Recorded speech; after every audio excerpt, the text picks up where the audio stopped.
For our first demo, we were wondering if a mass of a pendulum affected its velocity. So we swing a filled water bottle from the top of a point and we let it swing. And we determined that the height that it started at was a height of 53 centimeters. And the radius was 85.5 centimeters, and the height that it ended on the other side was 43.5 centimeters. This is a conservation of energy problem. We know the mass of the water bottle equals 0.8 kilograms, which was converted from pounds, 0.8 kilograms, and the height, the delta H, of where the water bottle started, from here to here, was 0.53 meters. And so the energy flow goes like this. The potential energy of the water bottle at the beginning is turned into kinetic energy, which is then turned back into potential energy plus heat, which is lost due to friction and the surroundings and whatnot. So the first potential energy is equal to mgh. And we know that the mass, again, is 0.8 kilograms. And the force or acceleration due to gravity is 10 meters per second squared. And the height was 0.53 meters. And so that is equal to 4.24 joules. And that's your PE1, potential energy 1.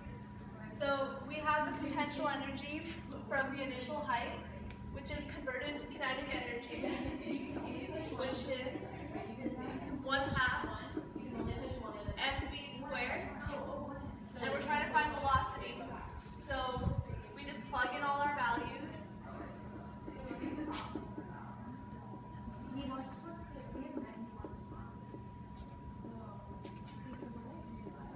And we get v squared equal to 10.6 meters squared per second squared.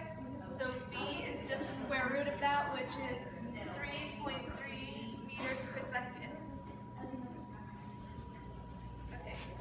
So now that we have our kinetic energy, we know that we have a final potential energy, which is going to be less than the initial potential energy, and that's just going to be equal to mgh.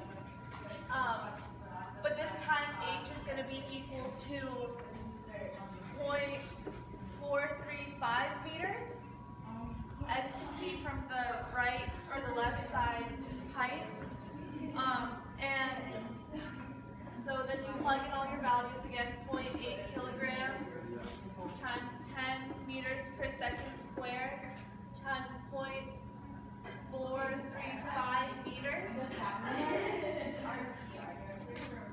And that's going to be equal to 3.48 kilograms meters squared per second squared, which is just 3.48 joules. So we can see that we lost 4.24 minus 3.48 joules to heat. That is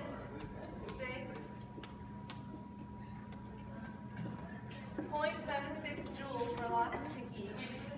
So we know that 0.76 joules was lost to heat, and when we calculated kinetic energy, we were doing that under ideal conditions where there was no energy loss to friction or loss to heat due to friction.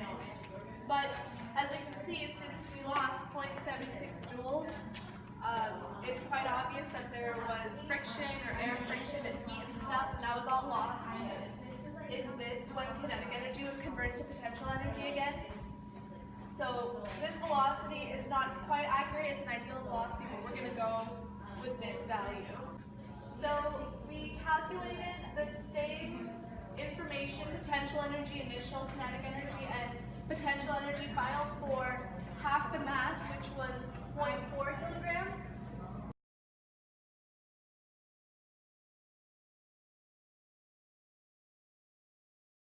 And we found that the initial potential energy was 2.12 joules. And again, we assumed that the energy is conserved in this type of experiment, although practically that is not the case, as we previously mentioned.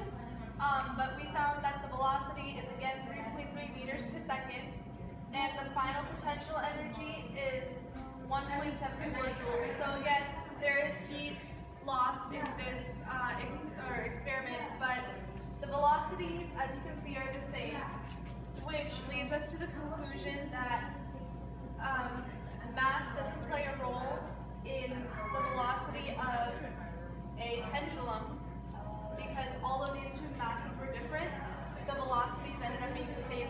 The amount of potential energy converted to kinetic energy regardless of the mass.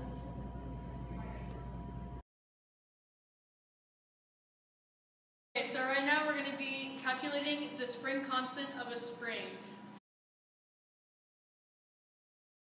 Yeah. Alright, so right here's 30.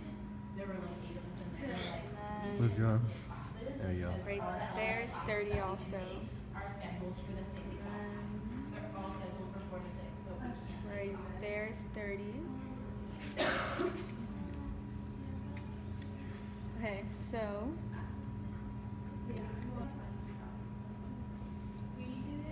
is that like right there? Yeah. So 30, 30, 30. So first off, this is going to be done through a dynamics lens. So we're going to start off with a force body diagram. Right here is our backpack that we were able to measure. The forces acting on this are the force of gravity and the force of tension from the spring. We know that it's in equilibrium in the vertical direction because it wasn't moving at all, as you can see in the video. And we know from measuring the backpack that the force of gravity is the mass. So that was 2.5 kilograms, which is what we measured, times 10 meters per second squared, which then equals 25 newtons. Because they're in equilibrium, the force of tension and the force of gravity have to equal each other. So the force of tension equals 25 newtons. In measuring this, we were able to measure that the delta x of the backpack on the spring, delta x equaled 0.4 meters. So spring constant is in the form of newtons per meter. So 25 newtons over 0.4 meters would then go to equal 62.5 newtons per meter. So that's the spring constant of this spring. From here, we then measure a different water bottle, but use the same spring, use the same exact length and everything. There's there? Mhm. There's 30 centimeters right there. And then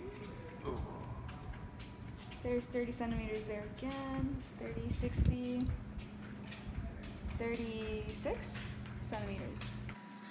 This water bottle, using the same sort of free body diagram, the force of gravity on it would have to equal the force of tension from the spring.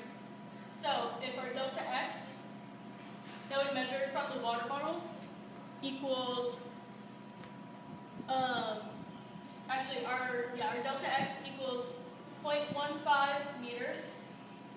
So that means that as we put on the mass of the water bottle, it moved 0.15 meters.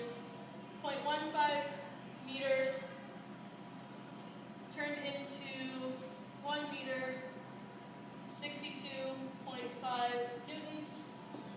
That would equal exactly 9.3 newtons, which would then be 0.93 kilograms. And we measured that same water bottle after, and we got approximately the same answer. From this, we can show that our K value, our spring constant, is pretty accurate.